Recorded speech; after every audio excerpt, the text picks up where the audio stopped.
Apa hukum bikin batu nisan sebagai tanda makam seorang sudah meninggal?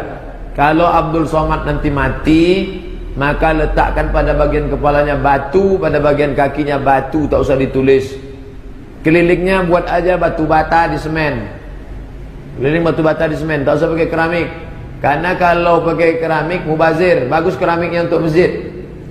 Oh kalau gitu tak usah pakai batu, jangan. Karena kalau tak pakai batu habis diambil developer. Sudah banyak makam diambil developer di Pekanbaru. Itu kasih tahu, ini makam Abdul Somad. Membangun makam itu tak sampai haram, makruh. Tapi kalau sampai berlebih-lebihan haram. Kami ziarah ke makam tuh, kawan saya berbisik, Mat, ya, kau mau keramik warna apa nanti kalau mati? Saking banyaknya keramik, menginjak-injak makam, menduduki makam. Li ayyajlisa ala jamratin minanar, duduk di atas bara api neraka, khairun. Duduk di atas bara api neraka, fatuhriqu siyabahu, terbakar bajunya, terbakar kulitnya, lebih baik daripada duduk di atas kubur. Jangan memijak kubur, jangan duduk. Ini sekarang orang tiga, nginjak kubur, duduk di atas kubur, menjadikan kubur sebagai asbab. Menginjak-injak makam, menduduki kubur, nisan, tak boleh. Apakah ada sumber hadis sahih tentang menalkin jenazah? Hadis sahih. Riwayat siapa? Abu Umamah Al-Bahili. Bisa kami tengok dalam kitab apa? Talkhis Al-Abir. Siapa penulisnya? Imam Ibnu Hajar Asqalani. Kata dia hadis-hadis tentang talqin mayat sahih. Riwayatnya banyak. Sudah saya kumpulkan dalam kitab 37 masalah populer tentang talqin mayat. Talqin sesudah kubur. Talqin ada dua. Talqin sebelum mati, sedang sakaratul maut. Bisikkan ke telinga sebelah kanan, la ilaha illallah. Tak ada ikhtilaf. Talqin yang kedua setelah mati, setelah dikuburkan, dianjurkan talqin, dibacakan di atas. Kalau datang si Assalamualaikum, katakan imam untuk yang hidup sebagai nasihat, untuk yang mati sebagai doa. Itu gunanya talqin. Apakah orang yang meninggal tidak wajar misalnya gantung diri, apa rohnya termasuk mati sesat dan tak perlu untuk disolatkan? Orang yang bunuh diri tetap disolatkan. Mana dalilnya? Nabi membiarkan sahabat menyolatkannya, tapi Nabi tak mau menyolatkan. Ya Rasulullah, ini ada orang mati bunuh diri, aku tak mau menyolatkan, kalian aja lah. Nabi tak menyolatkan bukan berarti haram menyolatkannya. Karena seandainya haram pasti Nabi larang, jangan solatkan, jangan solat. Nabi tak mau menyolatkan, lizajar, teguran. Tapi sahabat tetap menyolatkannya, kecuali dia sebelum mati murtad. Aku tak percaya Tuhan itu ada. Tiba-tiba besok dia minum kamput, mati. Itu tak layak, karena dia sudah murtad sebelum bunuh diri. Apakah harus disolatkan orang muslim telah meninggal sementara yang bersangkutan tak pernah solat? Kalau ada orang tak solat, tanya dia, kau tak solat kenapa? Aku sebetulnya mau solat tuh, tapi itulah nunggu pensiun nantilah. Itu orang fasik, tetap disolatkan. Kau tak solat kenapa? Menurut saya solat itu tak relevan dengan zaman, buang-buang waktu saja, kafir, tak boleh disolatkan. Gugur 4. Tak boleh dimandikan, tak boleh dikafankan, tak boleh disolatkan, tak boleh dimakamkan di pemakaman kaum muslimin. Jadi kemana? Campakkan ke Sungai atau serahkan ke Santa Maria. Apakah sama sebutan gharim pengurus masjid dengan gharim bagi orang lilit utang? Innamas shadaqatu lil fuqara wal masakin wal 'amilina 'alaiha wal mu'allafati qulubuhum fi riqab wal gharimin. Gharim orang yang lilit utang. Sedangkan orang yang bertugas di masjid bukan gharim. Lalu siapa dia? Petugas masjid. Jangan pakai istilah gharim. Mana petugas masjid? Lebih bagus. Petugas masjid, petugas partai. Apa yang namanya menutup aurat bagi wanita itu harus memakai cadar? Perempuan wajib pakai cadar, kata Syekh Ibnu Utsaimin. Wajib pakai cadar.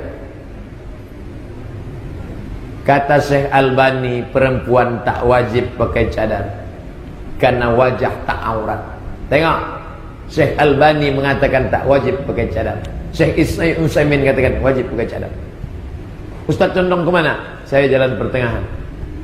Yang pakai cadar bagus. Mahasiswi di lokal saya pakai cadar bagus. Mahasiswi bagus pakai cadar supaya dosen itu tak jelalatan matanya. Anak-anak gadis bagus pakai cadar. Cuman yang pakai cadar ini kasihan kita pas dia makan. Gimana caranya Pak Ustaz? Di blender nasi itu, sudah pakai pipa. Mahasiswi yang pakai cadar keluar dari lokal saya. Menangislah mahasiswi tadi, masuk ke ruangan saya.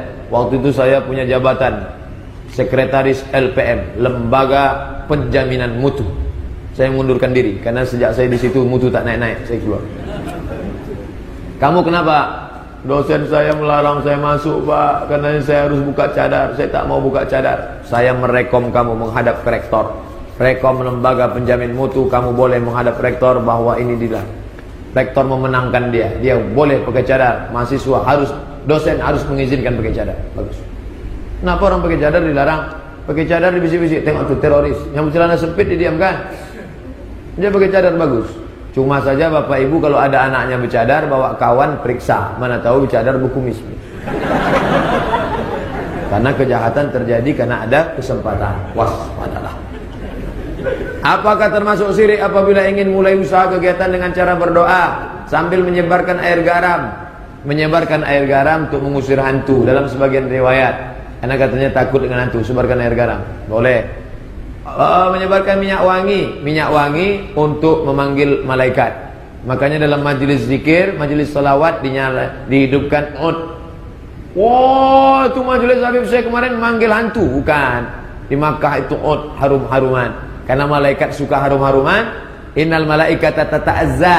Jangan makan bawang merah, makan bawang putih langsung ke masjid. Karena malaikat tak suka, tersakiti. Malaikat mencium bau. Tapi bau yang harum-harum dia suka. Tapi kalau dengan menghidupkan itu untuk memanggil hantu jembalang tanah, susah ngesot, di belorong, sundel bolong, tak boleh. Apakah hukumnya seorang berwuduk dalam keadaan tak berpakaian lengkap atau dalam keadaan telanjang? Wuduknya sah, tapi tak afdal. Afdal seelok-elok sebaik-baik yang beradabnya berwuduk tetap menutup aurat. Laki-laki pakai anduk, pakai sarung. Mandi pakai basahan.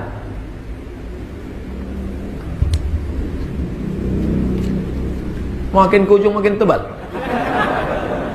Bagaimana sikap kita sekarang Ustaz? Ustaz kita dikeroyok sebanyak-banyak kafir, munafik, Habib Rizik dikeroyok. Bagaimana sikap kita? Yang sanggup menumpahkan darah untuk Habib Rizik, birruh waddam. Habib Rizik dibunuh, kami siap sumpah darah. Mereka saja orang kafir kalau diganggu, cap stempel darah. Kenapa orang Islam tak berani menumpah darah? Kebenaran disakiti, kita harus membela. Birruh waddam. Tak sanggup saya Pak Ustaz, doa. Ya Allah, berikan umur panjang Habib Rizik, kuatkan dia, semangatkan dia, lindungi dia. Doa silahul mu'min, doa senjata orang beriman. Berdoa pun tak mau, parah betul, tipis betul pergaulan.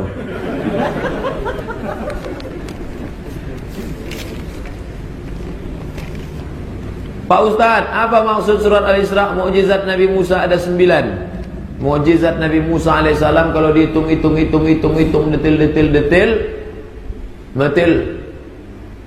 Kalau mau dihitung-hitung sedetil-detilnya, maka dihitung-hitung orang. Tongkat berubah menjadi ular, lautan bisa memerah menjadi darah, maka disebut dengan Red Sea. Red, merah, sea, laut, Bahrul Ahmad. Sampai terkejut Fir'aun tengok. Kemudian lautan terbelah, kemudian turun awan, kemudian turun makanan manna wal salwa, kemudian pula mendapatkan Taurat, kemudian pula turun kummala waddafadi'ah, datang penyakit gatal-gatal, musuh-musuh Nabi Musa, datang penyakit bisul, kemudian pula datang dhafadi, katak, tiba-tiba datang ke istana itu katak-katak segala macam, kemudian pula sampai dia selamat, kemudian dia membawa Taurat dalam bentuk, kemudian dia turun, mereka dalam keadaan durhaka, kemudian itu semua kalau dihitung ada 9.